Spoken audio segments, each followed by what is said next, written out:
sekarang ni apa yang kita nak buat pada anak-anak kita? Setengah jam dah, dua setengah. Tadi kita cerita berkenaan dengan matlamat. Setengah jam berikutnya kita menceritakan bagaimana wanita ini sebenarnya cukup penting dalam pembesaran anak-anak. Sebab apa? Kita ada kekuatan EQ, perasaan. Anak kita sebagai contoh menangis, tahu tak kita sebagai ibu, anak ni menangis sebab sakit ataupun lapar? Boleh tak kita tahu? Cara dia jerit aja, dia kata ini sakit ni, betul tak? Ayah belum tentu lagi menangis jerit dia ke, menangis suara tipis ke, sama je. Anak lapar, kita boleh tahu cara dia menangis tu. Dia ada ringit, dia nangis. Dia kan budak-budak kan, dia kalau nangis tu masa sampai sudut dia tu kan, baby kan, maksudnya dia nak susu. Kita tahu anak joget-joget sebelah kita, kita tak kata ini gangnam, hidung gatal sebab anak-anak sersemu hidung. Kalau batuk tekak, kita rasa datar semacam rupanya ada anak kita ya nak batuk. Mak macam tu. Saya perempuan yang dikasihi, 13 tahun saya mengajar di UIE. Dah berhenti dah. 8 tahun daripada 13 tahun tu saya jaga asrama budak-budak. 17 tahun, 18 tahun, 19 tahun. Anak saya yang paling besar umur 18 tahun sekarang berada di UIE juga. Dia ambil kursus law. Saya ada 6 orang anak. Jadi anak saya yang paling kecil umur 5 tahun. Nak ceritanya, ada kes-kes disiplin yang tertentu ya. Contohnya anak melakukan zina. Bila kita dah dapat tangkap, kita investigate, buat siasatan, kemudian kita panggil dia, kita buat report. Sekarang step seterusnya kena panggil mak ayah dia. Dia panggil mak ayah dia, saya pun telefon, puan, saya daripada pihak UIA puan, saya suka dengan UIA sebab UIA dia ada dia punya peraturan dia. Kalau anak-anak tak solat, siap lah, boleh kena saman. Anak-anak tak tutup aurat, kena saman juga. Sebab tu UIA dia banyak bantu untuk ni lah, untuk anak-anak kita jadi soleh lah. Senang cerita. Dia duduk berdua-duaan dekat tempat gelap dengan lelaki atau dengan perempuan lelaki dengan perempuan, boleh dah keluar surat saman. Satu kesalahan RM50. Macam lah RM50 tu boleh angkat dosa dia tak solat. Tapi sekarang kurangnya ada usaha lah kan. Jadi saya pun buat panggilan pada mak dia, kata puan, kita ada masalah dengan anak puan ni, saya perlu puan datang ataupun hadir untuk kita berbincang lah di sini. Puan datang madam, saya dulu madam cakap aja terus kat sini madam, saya dah tak senang hati dah seminggu madam, saya duk pegang pinggan pecah, saya pegang cawan pecah. Dia kata ada apa lah dia agaknya madam. Saya kata emang ada benda ni, saya tak sedap lah puan nak cerita. Ya Allah dah begitu ya. Jadi bila letak tu, saya akan menangis dulu. Sebab kita boleh rasa mak punya kesakitan. Lepas tu saya kata macam mana saya nak cakap, sebab rasa sangat berat perempuan, memang sangat berat. 8 tahun saya jadi prinsipal, saya tak berani mengandung. Sebab duk jaga lebih kurang 1,300 orang pengajar yang setiap minggu daripada populasi 3,000 orang pelajar perempuan, seminggu seorang akan berzina. Wajib berzina, tak kira lah orang yang sama ke, orang yang berbeza ke. Dan zina ini dia ada ketagihan. Jadi bila saya panggil, datang, bila salam menjemak dia tu, kita boleh rasa dia ni dah berapa lama tak makan. Mak, sebab dia ada rasa sendiri. Kita, suami kita sakit pun kita boleh rasa, betul tak? Ke korang tak ada rasa? Ini lagi anak kan? Anak memang boleh rasa. Betul tak tuan-tuan perempuan? Siapa perempuan kat sini kalau anak nak demam tu, kita boleh agak dah. Siapa kat sini boleh rasa? Boleh rasa kan? Saya boleh rasa dah. Cakap pada Tuhan, tolonglah jauhkan, janganlah ada yang demam. Bila dah ada rasa tu, kalau saya biasa ada gatal sikit lah, ada tempat-tempat tertentu. Siapa yang ada demam ni? Kita boleh rasa gatal dia tu lain macam, gatal macam nak dapat duit je. Dia tu dah lebih kurang kan. Jadi kita boleh rasa dah memang. Dan selalunya bila saya berhubung dengan mak-mak ni, oh patutlah madam, hati saya tak sedap sangat, oh patutlah madam, saya ni air mata mudah keluar, dia kata. Jadi patutlah. Sebab apa? Sebab kita ada emosi tu. Jadi sebab itu Allah takdirkan supaya kita ini menjaga baiti ba'liha, rumah suami kita. Sebab kita ada sense yang itu, ada deria EQ yang kuat berbanding lelaki. Kita agaknya kan, kalau pegang anak, tengok anak ni sebelah pakai stokin, sebelah lagi tak pakai stokin, apa rasanya? Okey ke tak okey? Tak okey. Kalau cik abang kita, okey ke tak okey? Okey je kan? Dia pakai sebelah-sebelah, okey je. Kita pakaikan anak bedak, suka comot ke suka smooth? Smooth lah kan? Semua rata. Suami kita pakaikan bedak macam mana? Biar lain. Kita ikat rambut anak macam mana nak buat? Berbeza tak dengan cik suami kita? Pandang kat pergilah, cari mak kau ikat dia kan? Ikat macam mana benda ni? Jadi kat situlah dia daripada sudut kesenian. Sebab itu kita kena lebih mengetahui dan menjiwai bagaimana kita harus dan boleh membantu anak-anak kita untuk terus lebih terserlah ketakwaan mereka. Baik, saya di sini saya ingin kongsikan ada 6 perkara yang baginda Nabi Muhammad SAW lakukan pada anak-anak, dan yang ini khas untuk para ibu, khas untuk para ibu. Seorang sejarawan seorang doktor, dia memang bahagian history, bahagian sejarah. Dia buat kajian tentang bagaimana Rasulullah SAW membesarkan generasi muda. Sebab Rasulullah SAW ini contoh teladan kita. Jadi kita kena belajar daripada dia apa yang boleh kita ambil untuk membesarkan anak-anak. Jadi walaupun Rasulullah punya konten atau kandungan ni berlaku 1400 tahun yang lepas, tetapi percayalah, sebab Islam ini, Al-Quran dan hadis sesuai pada sepanjang zaman. Ya? Baik, nanti kita akan buka 3.30, saya akan berhenti, saya buka pada soal jawab. Baik, nombor 1, kita sebagai ibu perlu perhatikan perkembangan emosi kanak-kanak atau anak-anak, minta maaf, bukan kanak-kanak, perkembangan emosi anak-anak. Jadi perkembangan emosi anak-anak ini supaya dia pandai kawal emosi dia. Kalau dia marah, macam mana kita nak suruh dia kawal marah dia? Contoh tadi sekejap aja, sebab saya ada anak umur 5 tahun seorang, 6 tahun seorang. Dua-dua ni bergaduh menjerit-jerit. Seorang dah menangis, dah terjerepuk dekat dinding. Seorang lagi dia meringkuk atas katil. Jadi saya pun tengok depan diorang TV, dia sedang tengok ada cerita kartun tu kan. Rupa-rupanya berebut remote control.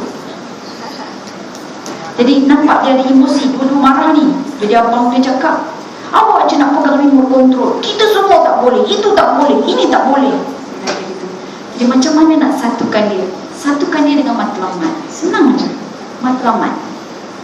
Jadi saya masuk tu, saya cakap, Abang nak remote bang? Adik tak bagi. Abang nak remote nak buat apa? Matlamat. Abang nak remote nak buat apa bang? Abang nak tengok cerita kartun ni. Okey, tak masuk-masuk tengok dua-dua tu, tengok kartun kan, tapi dalam keadaan Jadi yang seorang lagi tu, saya kata, Atuf, nama dia Atuf nak apa tu? Abang dia tak bagi remote. Pula dah, Atuf nak tengok cerita apa? Nak tengok cerita ni. Okey, sekarang dua-dua nak tengok cerita ni. Atuf nak tengok cerita ni, abang nak tengok cerita ni. Sebenarnya tak kisah pun siapa pegang remote. Yang penting kita sama-sama boleh tengok cerita yang kita nak tengok sama-sama. Kan? Jangan buang masa bagi dia minta maaf pula. Okey. Salam, minta maaf. Bangun duduk, minta maaf. Senyum. Salam dia. Macam tu je kan? Orang senyum. Seorang senyum, seorang lagi peluk. Selesai masalah. Jadi begitulah kita kena pandai anak-anak ini tahu cara dia nak mengawal emosi. Jadi kalau dia tahu, bila kita selalu membiasakan dia dengan kata, okay, apa tujuan awak ni? Tujuan dia nak gaduh ni, dia nakkan benda ni, apa tujuan dia? Apa matlamat dia? Jadi kalau dia dapat memang semua yang baik dua-dua sama, apa nak digaduhkan? Betul tak?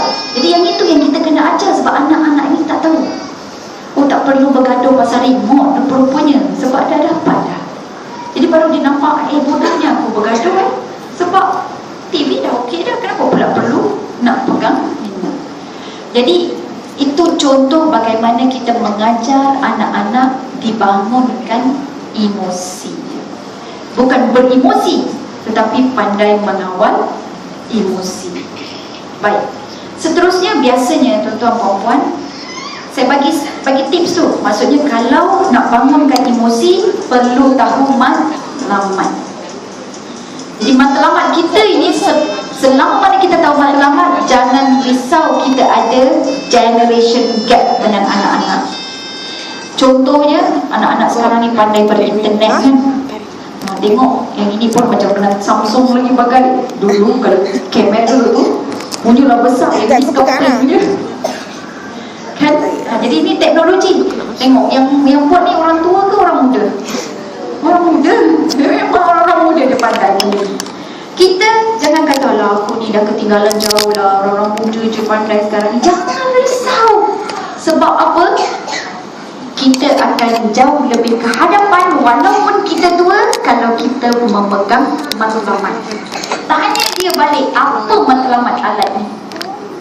Apa matlamat guna internet? Apa tujuan dia guna Facebook dengan WhatsApp? Dan tujuan yang sebenar kena bawa kepada apa? Takwa tadi. Takwa tadi. Sama anak-anak bergaduh, bawa takwa. Tapi jangan sebut, ini bukan takwa. Tak faham. Kita lah yang kena selesaikan. Oh, okey, dia boleh tolak ansur. Takwa lah tu. Macam tadi senyum. Takwa lah tu. Kan anak tahu masuk waktu solat. Takwa lah tu. Sebab solat pada waktu dia nombor satu kena tahu waktu dah masuk, waktu ke belum. Walaupun dia pergi ke negara lain pun, dia dah masuk waktu, dia tahu bila nak solat. Dan bila nak solat awal waktu, dia kena tahu pula baju tubuh dia ni semua bersih ke tak, kebersihan pula. Jadi semuanya berkait rapat dengan ketakwaan. Jadi jangan risau kalau anak-anak gaduh, kita tengok pegang pada matlamat. Baik, bangunkan emosi anak tadi supaya dia tahu perasaan dia dan dia tahu urus perasaan dia. Contoh sabar. Anak-anak pergi supermarket, kat sini biasa supermarket yang terdekat apa? Maidin. Rinpeng. Yonpeng. Yonpeng. Aeon. B-I-G. P tu ha tu. B boy. B-I-G. B. Oh, sorry loh. Hilap pula sensor. Aeon B. Okay. Kalau kau B. Okay, Aeon B ya. Kalau pergi Aeon B, kita belikan dia barang sebagai contoh, yang permainan. Lepas tu dia nak buka waktu tu. Bagi ke tak bagi? Tak bagi. Kadang-kadang bagi, buka je dulu. Kita kata okey, tunggu sampai rumah. Ada yang nak buat kan? Bagus. Sebab apa? Bila dia dapat tu, kita kata tunggu sampai di rumah, dia akan belajar untuk bersabar. Kan comel dia, kebir. Okey, biar dia. Bila dapat tu kan, dia nak tunggu ya. Kat rumah tahu, kat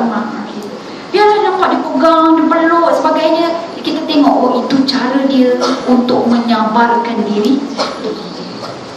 Dan sabar ni ada 3 makna pula yang kita kena ajar pada anak-anak ni. Ini masih lagi bab emosi.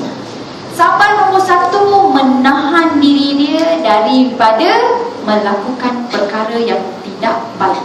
Dia nak pukul adik dia, dia sabar, dia tak jadi. Sabar. Yang kedua, sabar dalam ketaatan. Yang tadi yang kita ajar dia tu kan, kat rumah ya, itu sabar dalam taat. Yang ketiga, sabar bila ujian datang. Sakit, aduh nak kena pisau, dia main pisau. Jadi dia menangis. Dia menangis. Dia sebut, tahu sakit ni, Masya Allah. Sebut, Ya Allah, Ya Allah, Ya Allah. So, Ya Allah ni antara zikir kalau kita berhadapan dengan kesakitan atau kesukaran. Sebut, Ya Allah, Ya Allah. Jadi budak-budak ni kalau dah biasa macam tu, bila nampak kesakitan, sebut, La ilaha illallah, subhanallah, innalillah, Allahu akbar. Tak apalah tu. Jadi kurang-kurangnya dia tahu bahawa dia perlu rapat dengan Allah kan, budak-budak kan. Kalau kena tu yang darah menjadi dia tu, Allahu akbar, Allahu akbar. Jadi alhamdulillah kita ajar anak-anak ini bila dia perlu menggunakan kesabaran.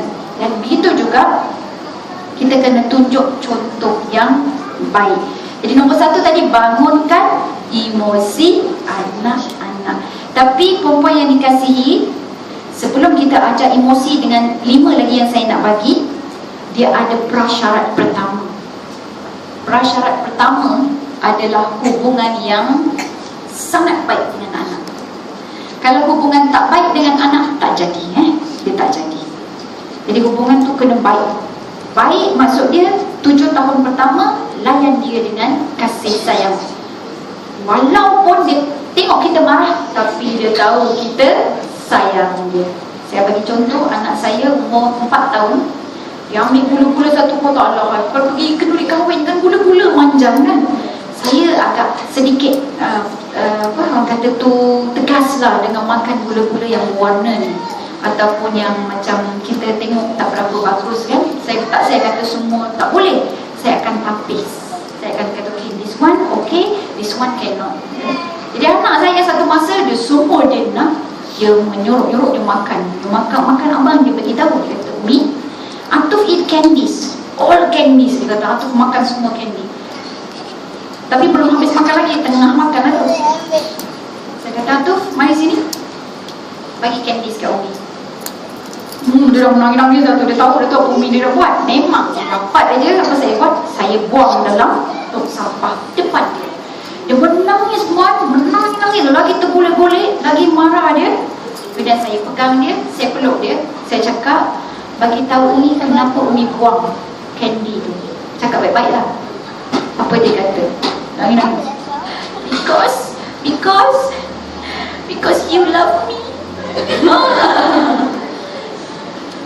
Saya terus peluk dia. Saya kata, betul Atuf, I love you so much. I cannot imagine if you are sick, you are coughing, you got flu, you got runny nose. It's hurting to see you hurt. Saya kata, saya nangis, dia pula nangis. Jadi sekurang-kurangnya apa? Anak tahu kalau kita marah, kita sayang dia. Sebab memang hakikatnya macam tu pun kan. Kita marah dia sebab kita sayang dia. Cumanya tak terluah sahaja. Jadi oleh itu, pastikan anak-anak kalau dia tahu kita marah sebab kita sayang. Jadi sebelum tu kena ada hubungan yang baik dulu. 7 tahun pertama dengan kasih sayang. 7 tahun berikutnya adalah dengan disiplin dan peraturan. Kenalkan dia peraturan-peraturan yang ada. Jadi untuk itu di rumah kena ada peraturan ke tak? Sekecil-kecil nak masuk rumah kena susun kasut. Sampailah sebesar-besarnya, bulan ni kena baca buku apa, bulan depan baca buku apa. Contohnya, berapa juzuk kena khatam dalam tempoh sebulan. Okey, hadis kena hafal berapa pula dalam tempoh tahun ni. Ada peraturan-peraturan dia.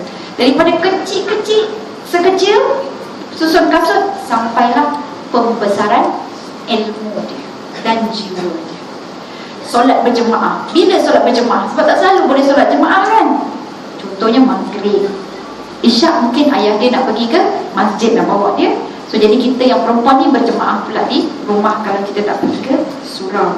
Kalau kita pergi surau, senang, weekend aja semua pergi surau. Ada peraturan dia, kena buat. Jadi itu untuk 7 tahun berikutnya. Itu cara kita layan. 7 tahun berikutnya lagi, maksudnya umur dia 15 tahun hingga 21 tahun, waktu ini kena berkawan dengan dia. Tak boleh dah guna peraturan. Tak ingat ke ini peraturan ni? Awak dah harap besar panjang saja, tapi peraturan pun tak ingat. Confirm dia tak akan dengar. Ataupun nak guna style yang kecil, anak comel mak baru balik daripada kerja, malam belakang dia kerja kan, comel ni anak mak ni, boleh jalan? Tak boleh. Kalau waktu kecil-kecil macam ni, kita jumpa dia, kita salam dia, kita peluk dia, kita cium dia, apa rasa? Okey je kan?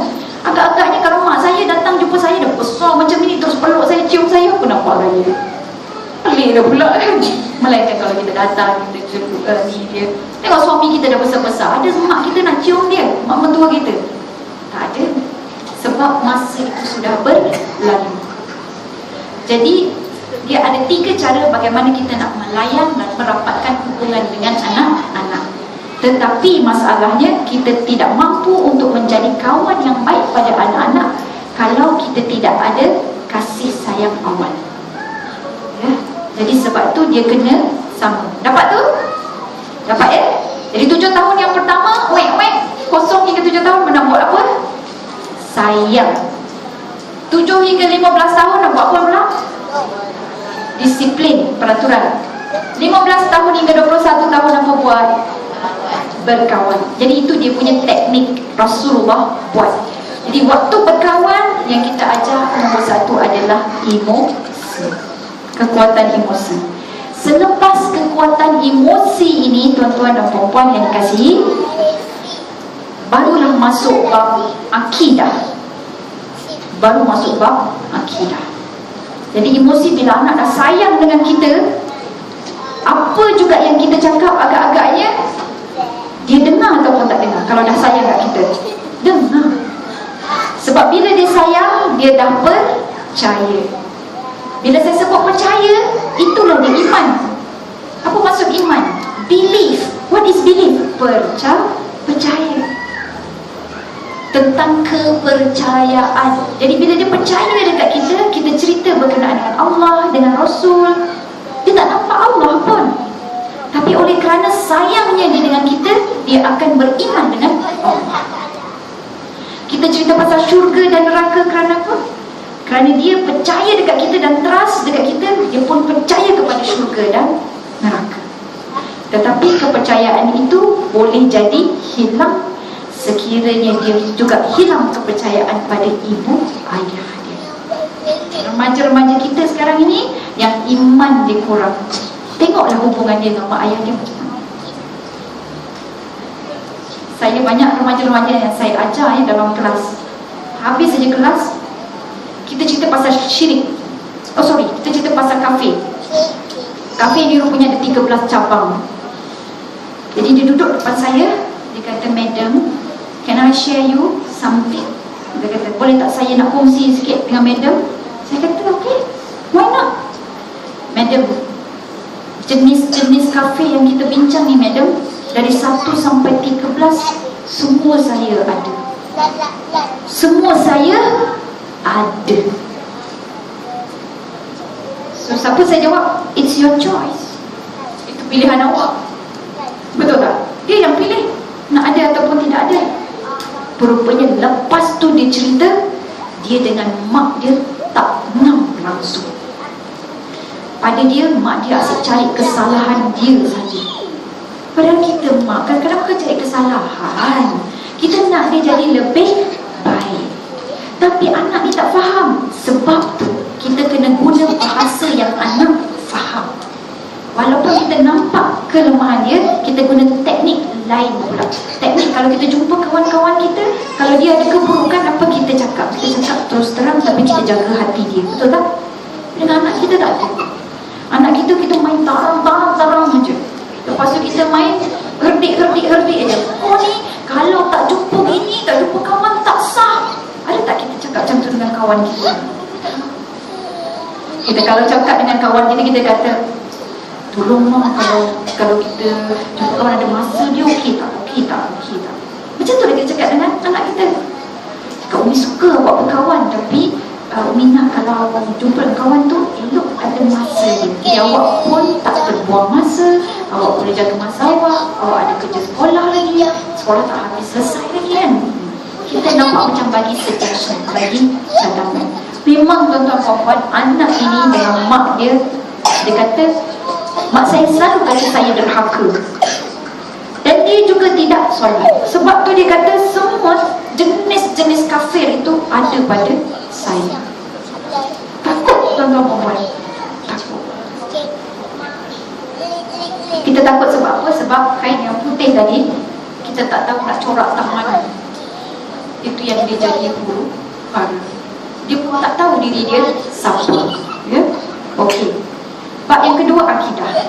Jadi akidah ni, saya pernah cerita pasal bab akidah saja 4 minggu tuan-tuan puan-puan. Nak ajar anak-anak berkenaan dengan akidah. Macam contoh akidah, hari ni kita nak pergi surau sayang, jom temankan Umi, kita ada pengajian. Ustaz saya sekalian nak ada pengajian dekat surau Abdullah Fakir.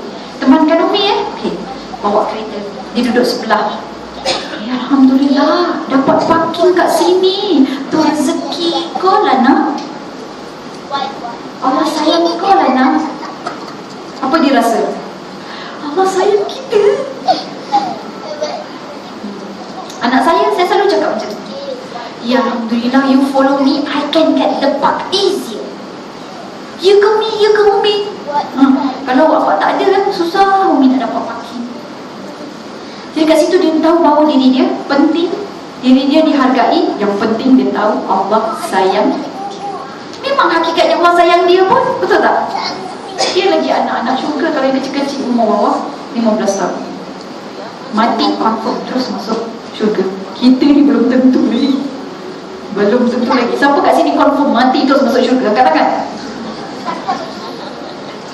Yang kecil-kecil ni memang confirm. Walaupun meleleh liur dia, air hingus dia, gigi rongak tak cukup putih lagi, tapi insya-Allah dia ni memang milik syurga. Okey, itu contohnya kita mengajar akidah. Taklah mengajar akidah. Okey, hari ni mak nak buka tentang akidah. Kita sama-sama buka hadis. Hadis yang kedua, hadis itu adalah hadis Jibril. Jadi yang umur 9 tahun tu umur 5 tahun lagi lah. Apa nak mak cakap ni kan? Jadi tidak secara langsung kita ajar akidah, anak-anak rasa seronok dengan Allah, sayang Allah. Dengar azan aja cakap dengan nak itu macam Allah call tu, Allah telefon kita tu, jom kita berhenti dulu, kita pergi solat. Saya ada satu masa anak saya, sebab dia percaya kat kita kan, kita tengah makan waktu lunch tengah hari, azan. Lepas habis azan, tapi saya taklah selalu macam ni tuan-tuan puan-puan, ni contoh je.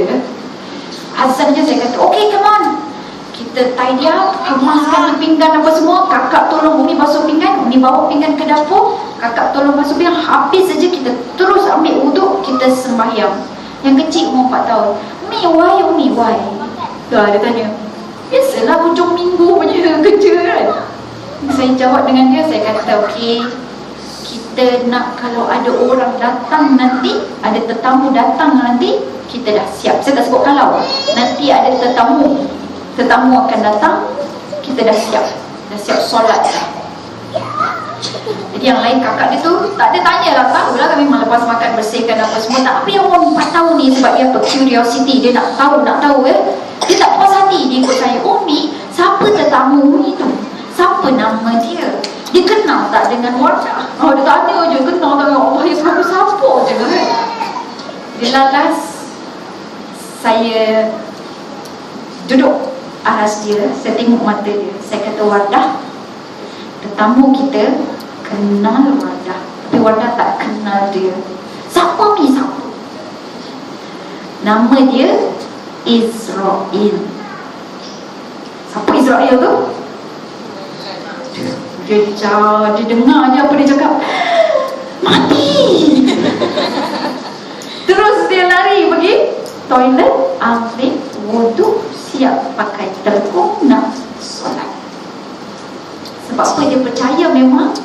tetamu akan datang.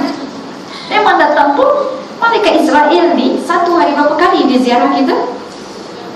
70 kali lebih kan? 70 kali dia ziarah kita. Ziarah kita bukan dia suka sangat kat kita. Itu tanda dia taatkan pada Allah at any time. Surah Allah sebut pada Allah, at any time Allah, you just ask me to do, I am ever ready. Itulah kononnya malaikat tu cakap kan.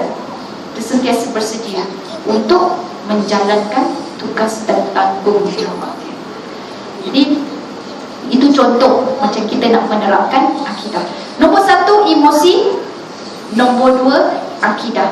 Jadi kalau emosi dia dah ada trust, dah ada percaya, barulah dia masuk ke akidah. Daripada akidah ni barulah kita ajar dia, sebab dia dah sayang Allah, dia sayang Rasulullah, dia tahu ada syurga dan neraka, barulah masuk bab ibadah. Macam mana nak masuk syurga? Dengan ibadah. Macam mana nak suruh Allah sayang kita? Dengan ibadah. Jadi ibadah dia, itu yang kita ajak solat, ajak berpuasa, Kemudian bila kita bayar zakat, ajak anak ni tengok macam mana kita bayar zakat. Sedekah, suruh anak ni masukkan duit dalam tabung surau sebagai contoh, dia yang masukkan. Jadi dia tahu, dia nampak. Pergi umrah, kalau mampu, berkemampuan, bawa dia tengok ibadah umrah. Kalau tak mampu, pergi YouTube je lah, tengok orang melakukan haji, tawaf dan sebagainya, ya. Jadi itu antara sebahagian daripada ibadah.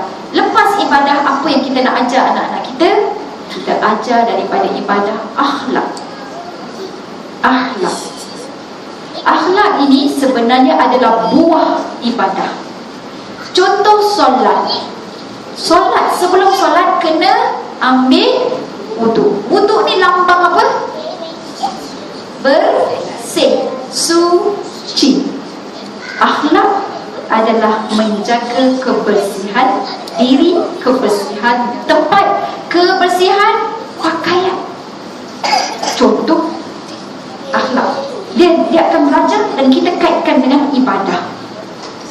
Jadi saya letak tu menggunakan keutamaan. Nombor 1 tadi apa? Emosi. Yang kedua apa kita ajar anak?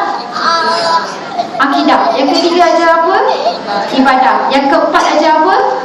Akhlak. Ajar akhlak. Dan akhlak ni kalau boleh tu dia belajar daripada solat dia. Solat awal waktu, maksudnya kita menunaikan kerja kita dengan segera tanpa melengah-lengahkan lagi. Kita suruh anak kita ini supaya berniat setiap solat. Solat ada 5 waktu. Setiap waktu berbeza niat dia. Jadi sama juga dengan anak-anak ini, nak buat kerja kena ada niat berbeza-beza, ya. Okey, dapat tu? Daripada akhlak kita pergi pula kepada pendidikan seks. Pendidikan seks ini bukan yang kita faham daripada sistem sekolah yang ada sekarang ini. Contohnya perancangan keluarga. Pendidikan seks Islam, dia tahu peranan lelaki, peranan perempuan. Tempat lelaki di mana, tempat perempuan di mana. Bila lelaki dengan perempuan boleh berhubung dan sebagainya. Aurat, apa aurat yang perlu dijaga, batas-batas aurat. Rasa malu, itu juga adalah pendidikan seks. Al-haya'u minal iman, malu itu sebahagian daripada iman. Jadi tunjuk rasa malu. Dan saya terus terang saya kata, saya jumpa dengan ibu-ibu yang dia kata, Ustazah, saya tak tahu macam mana nak ajar anak saya supaya dia rasa malu. Anak saya 3 tahun Ustazah, kan? Sebab itu saya kata, kita memang tak ada sijil ke ibu bapa tahu. Kita tak tahu. Dan saya ni sebab saya baca. Bila saya baca, saya kata senang aje lah Dijah, nama dia Dijah. Kak, macam mana nak ajar anak saya ni keluar bilik air? Ya Allah, bokil je. Dia lari sana sini satu rumah. Laki kita marah, dia lari, dia lompat-lompat dia. Dia kejar dengan tuan dia, laki dia laju lari. Dia kata, macam mana ni Kak? Wah, janganlah kejar-kejar macam tu. Pernah tak buat Dijah? Saya kata, wah, duduk aja, dia keluar je bilik air tu, awak jerit. Malu. Okey. Balik seminggu, lepas seminggu dia datang balik. Kak, terima kasih Kak, dia dah malu dah. Malu. Buatlah muka jangan agak malu.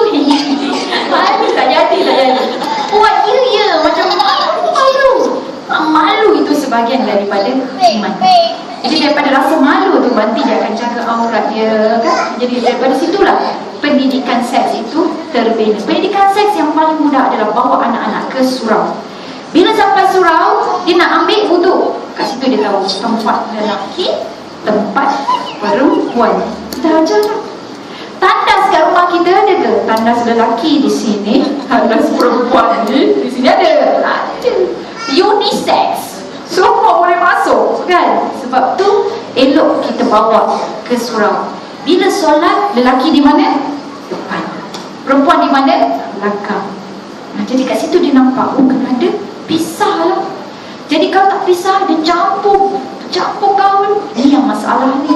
Tuan-tuan puan tahu kan kisah yang di Kelantan tu, yang perempuan yang comel, kena toring muka dia kan, hampir di rogol lagi. Siapa yang buat tu? Penyamun katanya kan. Tuan-tuan perempuan tahu tak siapa penyamun tu? Penyamun itu adalah bekas kekasih dia yang telah dikikis duitnya, dan dia datang untuk membalas dendam. Bercinta dengan dia, sudah habis duit dia, bertunang pula dengan orang lain. Sebab tu kalau benda sesuatu berlaku kan, memang Allah bagi tu macam ada adilnya. Kita yang kena ambil pengajaran dia. Jadi kalau tanya penyamun tu, awak ni telah melakukan kesalahan, mengaku bersalah ataupun tidak? Dia jawab salah ke tak? Tak. Saya ambil dia punya iPhone, saya ambil mak dia punya cincin, sebab duit saya berapa ribu sudah habis sebelum ni. Entah dia belikan untuk spa ke apa ke, mana tu sampai dia jadi cantik. Mana tahu, betul tak? Ada kes-kes yang macam tu. Dia lelaki ni pomen je, tapi dia sanggup kumpulkan duit kan untuk bakal isteri dia. Bertunang pun belum, tapi dia habis duit dia tu supaya body makwa dia ni, geli friend, saya panggil geli friend ni, supaya slim lah. Bila slim, jatuh cinta dengan orang lain, tinggallah si pomen ni. Lepas tu dalam Islam, dia tak bagi kita bercinta sebelum berkahwin. Ini padah dia. Waktu tiba-tiba pula yang ada komen tu kan, sebab itu sangat penting kejujuran dalam bercinta. Kalau tak dia apa pula, jujur boleh, jujur dalam rumah tangga okey lah kan. Cakap bang, saya jujur okey kan. Ini sebelum kahwin kita tak tahu lagi betul ke tak dia ni jadi suami dia ke, kan isteri dia ke. Nak jujur sudah. Sebab dalam Islam dia jelas, angkat dia tu jelas. Jadi kalau tak jelas, buat apa kita nak bagi duit kita habis-habisan untuk orang tu? Salahlah dia juga kan. Jadi dua-dua salah.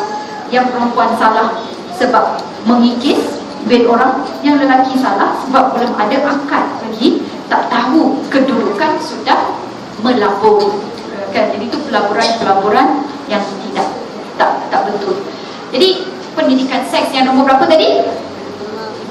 Nombor 5. Yang keenam, ajar anak kemahiran bersosial, menghormati jiran, kenal kawan, hormat kawan-kawan yang kecil, sayangi kawan-kawan yang kecil. Bila yang tua, hormat dan dengar. Waktu tetamu datang, bagi dia layan. Kita duduk, kita layan tetamu perempuan. Bagi anak-anak yang kecil tu, bila mak duduk, jangan duduk sama, kena layan tetamu. Cakap awal-awal, mak ada tetamu, mak duduk je layan tetamu, biar saya siapkan, biar Ani siapkan semua. Contohnya lah kalau ada Ani kat sini kan. Jadi Ani siapkan. Bila Ani siapkan, tengoklah macam mana dia buat air fresh orange tu. Jadi fresh orange contohnya, air penuh macam ni, dia pergi masukkan air batu. Baru kita tahu anak aku ni tak tahu nak buat fresh orange. Lepas tu dah hidang semua, basuh tangan tak ada. Oh, rupanya anak aku ni tak tahu nak hidangkan, kena ada air basuh tangan. Basuh tangan ada, tisu tak ada. Oh, rupanya anak aku ni masih ada kurang lagi. Jadi kat situ, bila balik dia tetamu, kita pun terangkan pada dia, buat demo kat depan dia. Kalau ada tetamu datang, macam ni cara nak bagi hidangkan cawan pun, macam mana cara dia. Bukan? Oh, dia bagi kan. Kita ajar dia cara nak bagi macam mana. Okay, silakan pakcik. Alah, malu lah Umi, malu lah. Malu memang malu, tapi dia tetamu datang ni nak memuliakan tetamu, Allah dan Rasulullah yang suruh. Dia malu letak tepi. Bila melayan tetamu adalah kewajipan kita. Jadi kita ajar anak-anak kita. Ni nanti nak raya Cina kan, tetamu nak datang kot. Dia tetamu nak datang ke rumah lah, raya Cina waktu cuti kan. Kan dia orang nak datang ke apa ke, ajar anak-anak kita macam mana basuh, bersih dan sebagainya. Itu bersosial. Baik, hadirat yang dikasihi, saya simpulkan sebelum tu nanti saya akan buka pada soal jawab. Apa yang kita belajar pada hari ini, peranan wanita dalam mencorak anak-anak. Nombor satu, ibu kita kena tahu matlamat mengapa kita punya anak. Bila ada matlamat dan niat yang jelas kenapa ada anak, barulah kita mampu untuk mencorakkan anak-anak tersebut.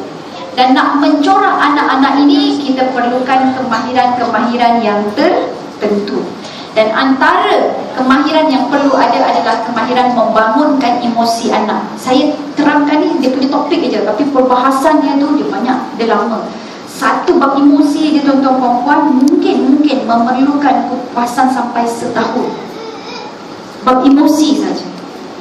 Bab akidah setahun pun belum tentu habis. Macam mana kita nak pupuk akidah dalam diri anak-anak. Tapi saya dalam tempoh 10 minit saya bagi dia punya poin utama je ya. Kemahiran emosi. Tapi sebelum kemahiran emosi, apa prasyarat dia? Bina hubungan yang baik dengan anak-anak. 7 tahun pertama dengan kasih sayang, 7 tahun berikutnya dengan disiplin, 7 tahun berikutnya dengan cara berkawan. Seterusnya, kemahiran yang perlu ada beremosi, mengawal emosi. Yang kedua, akidah. Yang ketiga, ibadah. Yang keempat, akhlak. Yang kelima, pendidikan seks. Dan yang keenam, kemahiran bersosial.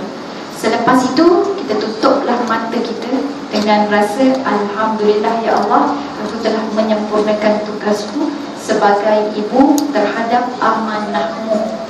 Anak-anak ini amanah dari Allah, bukan kita punya. Wallahu a'lam.